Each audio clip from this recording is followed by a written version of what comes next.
In a remote corner of the world, hidden between forests and windswept valleys, there once lived a monk known only as the Watcher. He didn't speak much. He didn't preach. He simply watched. People from nearby villages would hike the mountain trail to find him, sitting alone on the same flat rock, staring quietly at the horizon as the sun moved across the sky. Every day, for decades, the Watcher did the same thing: sit, breathe, observe, nothing more. Some called him a sage. Others thought he had lost his mind in the stillness of solitude.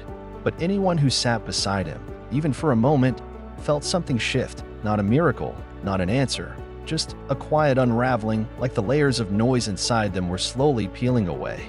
Fog. One autumn morning, a traveler climbed the path with a question burning in his mind. When he found the Watcher, he asked, "What are you waiting for?"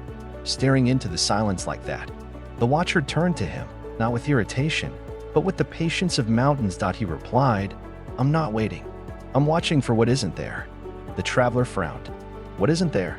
The Watcher pointed to the trees. "They bloom, then shed their leaves." He gestured to the sun. "It rises, then fades into night." Then he touched his own chest.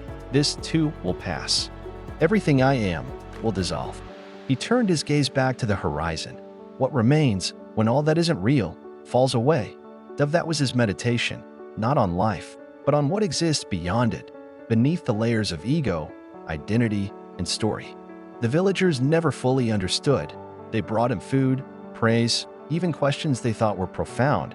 But he would only ever say, "When the self is quiet, truth begins to echo."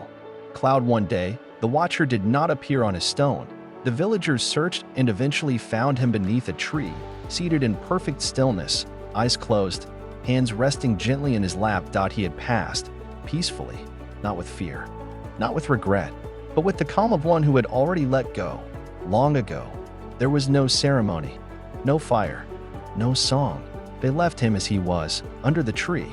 The stone where he used to sit remains untouched to this day, and when the wind passes over it, they say you can still feel that quiet presence. A stillness that doesn't demand attention. It just is. We spend so much of our lives clinging to ideas, to roles, to stories about who we think we are.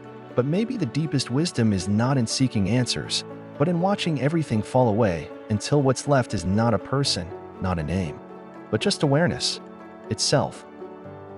Thank you for watching Next Level. Let your stillness speak louder than your words. And remember, it's not what you hold on to, but what you can release that sets you free.